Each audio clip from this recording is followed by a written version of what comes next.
Good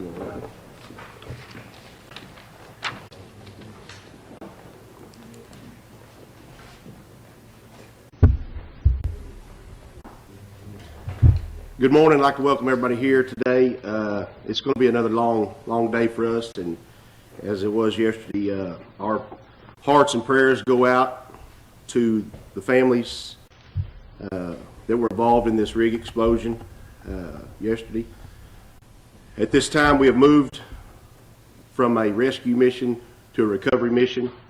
Fire and rescue personnel have performed initial, primary, and secondary searches of the immediate area yesterday for those missing without any success. The medical examiner's office has been contacted by myself. They are waiting on the scene to cool down and be stabilized before we can go in and continue our investigation. There's 5 people that are still missing from the explosion. We will identify those at this time. First one is a Josh Ray, 35 years old, of Fort Worth. Matt Smith, 29, from McAllister, Oklahoma. Cody Risk, 26 years old, from Wellington, Colorado. Parker Waldridge, from Crescent, Oklahoma. And Roger Cunningham from Seminole, Oklahoma. State and local agencies will remain on the scene. We will maintain security on the scene until it is released by proper authorities. At this time, all of our physical needs have been met. We've received numerous donations from people throughout the county, as well as here in Quinton. Quinton community has really stepped up and volunteered, helped us a bunch, as well as all other agencies, volunteer fire departments, Oklahoma Highway Patrol, and local police departments. So I'm going to turn it over to Pittsburgh County Emergency Management Director Kevin Enlow. He's going to kind of give you an update on where they're at on the logistics of the situation. Thank you. Just to kind of update everybody where we're at, like the sheriff said, we're waiting on the scene to be declared safe. And we're relying on the resident experts to tell us that they feel comfortable and that we're not going to have any more issues getting on location with the medical examiner and their team to conduct their follow-up. We have no fire personnel on scene currently. Everything is in control with the rig operators. The fire guys are on standby if needed. If we have anything that happens from that point, then we'll pull those fire personnel back to the location. I really don't have a whole lot other than that. We'll entertain some questions at the end from the law enforcement side. We'll turn it over to our other guys now. Thank you. My name is Tony Say, S-A-Y. I represent Red Mountain Energy. We are the operator of the well.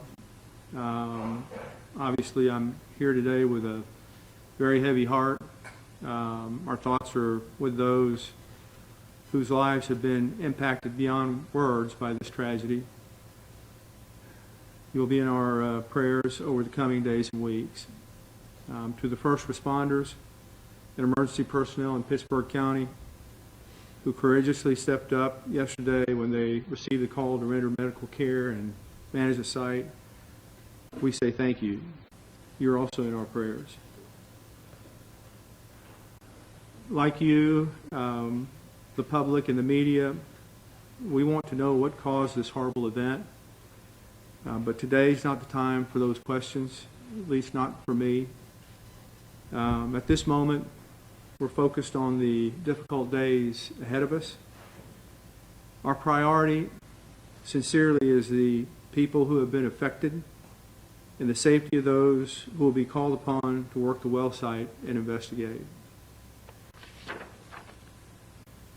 Red Mountain is a mostly family-owned and operated small company with highly skilled employees. Our staff is absolutely devastated.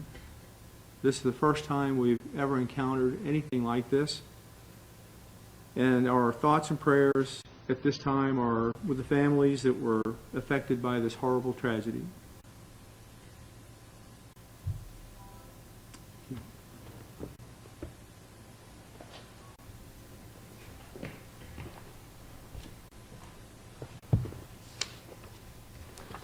Good morning. My name is Andy Hendricks, and I'm the President and CEO of Patterson UTI Energy. It's with great sadness that I join you here this morning. I'm here to represent the management, the board of directors, and the more than 7,000 employees of Patterson UTI Energy across North America. 5 people were tragically lost in this event. We are currently providing support for the families, and we're meeting with them to extend our deepest sympathies in this tragedy. The incident occurred at approximately 8:45 in the morning on Monday, yesterday. We can't speculate, and we won't speculate on the investigation at this point. But we will work with OSHA, and we have management teams working with OSHA today to begin the investigation, because we want to learn from this. We don't want this to happen again for anybody in our industry. 5 people were lost, 3 Patterson UTI employees. One of our employees had a minor injury and was treated at an area hospital. You've heard the names of the individuals from the sheriff. The safety of our employees and everyone at the well site is always the primary concern of ourselves, our management team, our employees, our company. We greatly appreciate the work of the first responders and the well control experts that came out to the well site.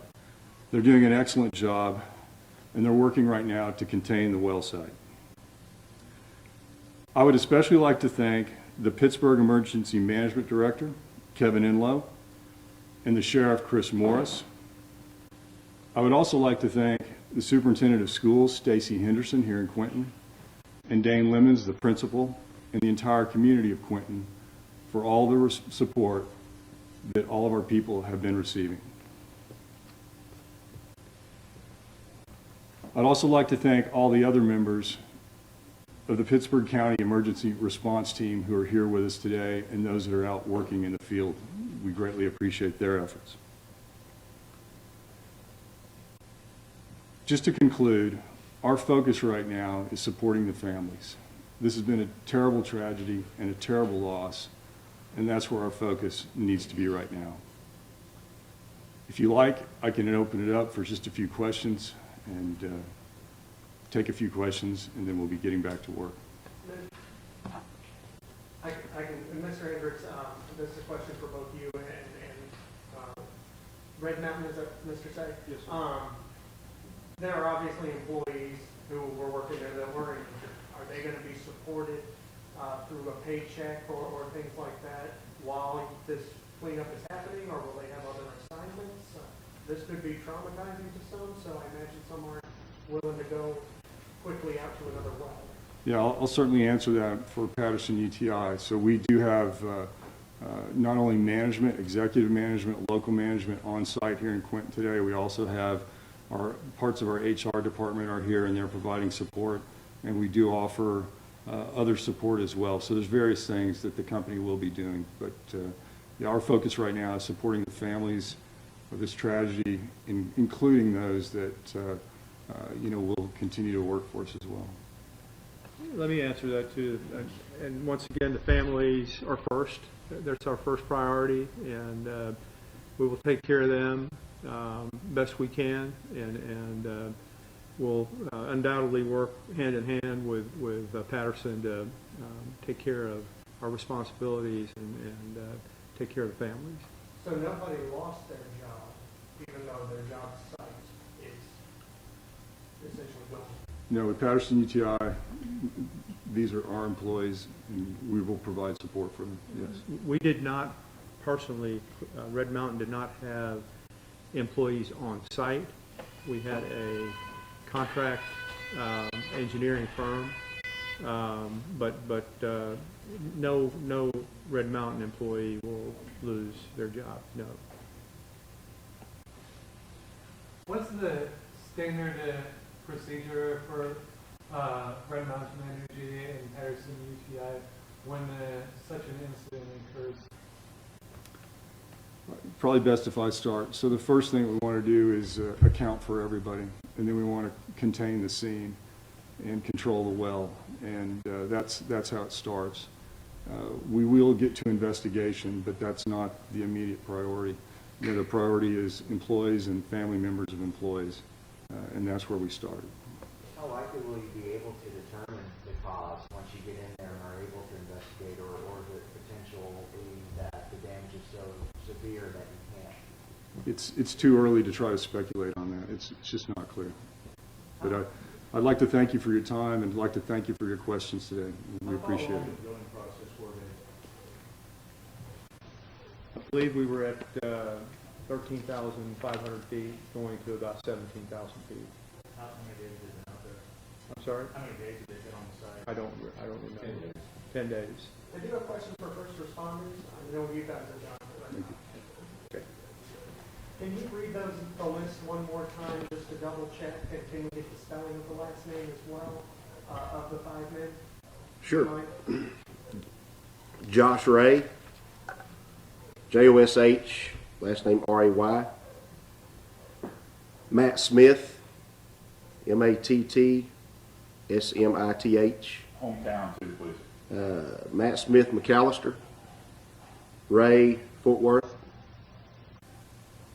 Cody Risk, CODY RISK, Wellington, Colorado, Parker Waldridge, PARKER WALDRIDGE, Crescent, Oklahoma, Roger Cunningham, ROGER CUNNINGHAM of Seminole, Oklahoma. Have you been able to make contact with all of those families, or are you still reaching out, looking for next of kin? We have spoken with all of the next of kin. Yes. Yes, sir. Can you tell us of those 5 men, how many of them work with Patterson, and do you know the employees of those 2? 3 of them worked with Patterson, I believe, and I'm sorry, bad question. Josh Ray, Matt Smith, and Cody Risk were Patterson employees. Thank you. Correct. Do you know if there's any damage to the surrounding land for property owners or livestock or anything like that from the explosion, or fumes or secondary fires? No, at this time, we don't believe there's any other damage. I mean, maybe some water runoff, but no. Do we know where these individuals were working on the site when this incident occurred? From everything we were told, that they were working in, I don't know a whole lot about an oil side, but what's called a dog house, or on a landing pad, or, yeah. For the Yes, ma'am. Patterson representative, what's your name, sir? My name is Andy Hendricks, HENDRICKS, and I'm the president and CEO of Patterson UTI Energy. Okay, Mr. Hendricks, can you speak to the any safety concerns that people might have, and also, have you guys had any safety violations? So safety is a top priority at Patterson UTI. Safety is Could something you that... speak into the mic, sir? Safety is a top priority at Patterson UTI. The people at Patterson UTI, our primary focus, and keeping them safe at the well site is always our primary focus. Safety is something that you work to continue to improve on every day, every week, every month. Have you had any violations? We've operated across North America for a long time. There have been cases in the past, but I think the record shows, certainly in the industry and with our customers, that certainly over the last few years, we've been one of the safest companies in the industry. Thanks. So no violations at this location? At this time, I'm going to introduce you to Oklahoma Highway Patrol Captain Troy German. The Highway Patrol's really stepped in, and Captain German has assisted us in lots of ways, and he's going to speak with you, Mr. Chairman. Thank you, Sheriff. Right now, we'll have the next press conference at 1500 or at 3 p.m. today at this location. The site is still secure. The state medical examiner's office is on site. Just as soon as the site is rendered safe, the MEs will go in and medical examiners will go in and do their investigation, do what they have to do. The Department of Public Safety will supply security for the site. Until then, we ask for those who are here in the media or the media to just stay away from the site until it's rendered safe and we are able to open it up. Once a medical examiner is through, the public safety will release the scene at the sheriff's behest to private security for the companies. But right now, that's going to be through the day until the medical examiners are done. Yes, ma'am. I just had a question regarding whether or not there's any health or environmental concerns with what happened yesterday for the community. Do we have any health or medical concerns? No, we have, with the experts that we've talked to and the technical specialists, there are no health or medical concerns whatsoever for the community at this time that we know of. Can you tell me your name, and also, will we be able to go back to that scene at some point and get pictures? Okay, spelling of my last name is easy. It's like the language, German.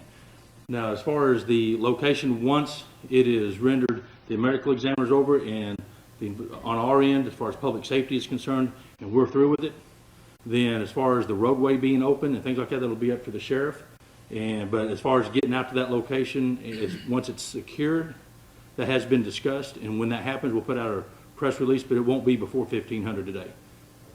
With you all providing security for this area, are you all stretched thin? Are you calling in help from other jurisdictions for OHP, other troops? Yes, my troop is based out of McAllister, and this is one of the counties that I have. But yes, we have reached out to Troop W, our water section, the turnpikes and things like that to bring them in, neighboring troops to bring in the manpower. But that's not an issue. When it's a public safety concern, manpower won't be an issue. We'll bring them in on days off, whatever it takes. Thank you. Talk about the dangers in actually extinguishing the fire. Because I know yesterday everything was under containment because the wellhead was still going, and you guys had to find a way to shut off the wellhead and then put out the fire. What sort of dangers were associated with it, and how were you able to do it? Well, I won't speak to the actual tactics because that'll be for fire. But anytime you're dealing with fire, you either have to have direct or indirect strategies on it. And once the fire happened, they went to indirect, according to what I was told, to protect the surrounding area. And then they went to direct until they had the wellhead was the only source of flames. And then using the technical specialists with the well control, they moved in and were able to do that. But again, tactically speaking, that would be up to our ops chief, who at the time was the fire chief out of McAllister, Chief Brewer. I don't know who to direct this question to, but whoever has the answer, I guess. Are you all confident that you are just missing 5? There wasn't any visitors to the site that day that maybe somebody didn't recognize? Let me step away and I'll put that to our emergency manager. We're confident that we just have the 5. On the drilling side, they have very strict policies as far as sign-in procedures for people that come on and off locations, and we were able to verify with them based on their records 100% accountability of everybody that they had. Mr. Endo, how were they identified? I'm sorry? How were they identified, the 5 men? Based on their roster of who they had on location at that day and who was unaccounted for once they got everybody to a safe zone and done their head count. So the medical examiner hasn't identified them yet? No. When we spoke yesterday, we mentioned that these employees were walking down the street evacuating. Does that mean there are cars up there that they could go get, or, I mean, this was a big scene? There is vehicles on location, and at some point those will be released where they can remove those vehicles off location. Right now, it's still not deemed safe other than necessary essential personnel on location that's getting that well site safe. So it's completely shut off to anybody other than those crews that's working. Who was it that talked with the families? The Sheriff Morris. I spoke with families. Okay, can you just talk about what that experience was like. How are they doing when you talk to them? Well, I mean, I think you can imagine they're not doing well, you know, and that's not a good day for no law enforcement officer likes to do that and give a notification like that, you know, especially with the unknown of this situation and the family not knowing and just feeling empty on where their loved ones are at this time. It's a tough situation, and of course they're not doing good. Are they here in town? I believe some of them are here in town, yes. If nobody has anything else, we'll wrap this, one more question, yes. Question for maybe either you or Mr. Enlow. Okay. Do you guys know what other equipment was on that site besides the drilling rig? Presumably they had a crew trailer, maybe some trucks, supply team, things like that? There were several crew trailers and in places that they were sleeping. I believe they were staying on site. Yep. Okay, if nobody has anything else, we'll conclude this. One quick question. Just, there was one person taken to the hospital out of those 17 that were able to get out of there. How is that person doing? He suffered burns. I have not heard. He was a Patterson employee. Yes. Have you heard that date? My understanding right now is he had some minor injury from burns. He went for treatment and was released.